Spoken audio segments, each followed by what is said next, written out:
Well, hello everyone. Well, here's the story of a Trex 700. This is my new to me, Trex 700. Picked it up in a hobby shop in South Africa, and I am not even going to begin to tell you what I got it for because you're going to get mad. It was just absolutely a sweet deal.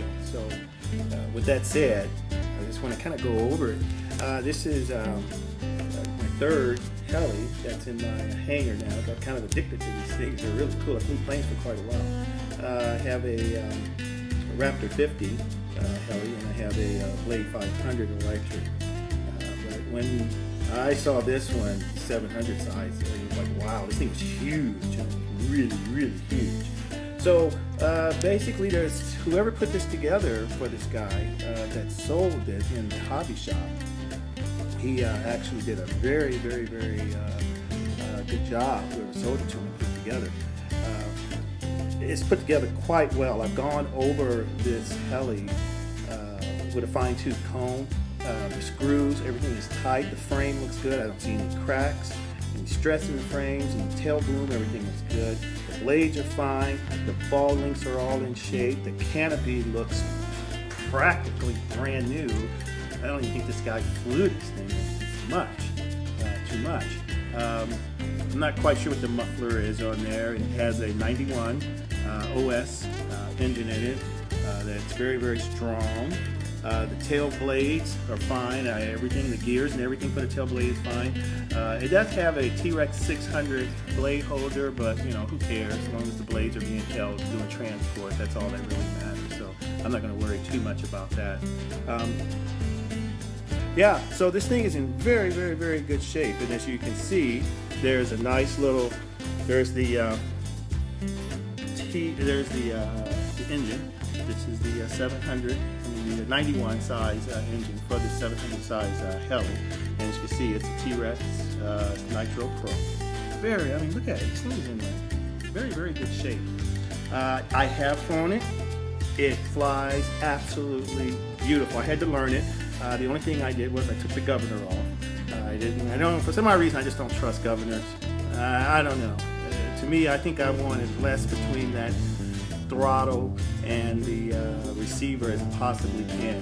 You know, with a servo, a governor, and a receiver, that's just too much. There's too many things that go wrong, that can fail. And the last thing, it scares me, the last thing you want is a heli of this size with a throttle just to go crazy. I mean, that would just absolutely wreak havoc. So I'm not doing anything that really requires that steady of a head speed that I would need a governor. So I just took it off.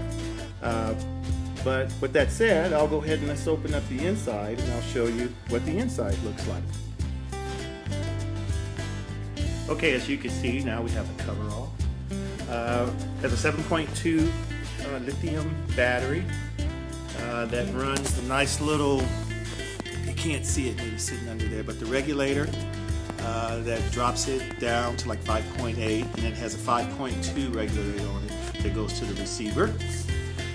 There's the Align on-off switch for the regulator, and also for the plug igniter, which I really like that. That's really cool. I don't have to take the cover off and use the hand igniter and manual igniter. So that's really cool.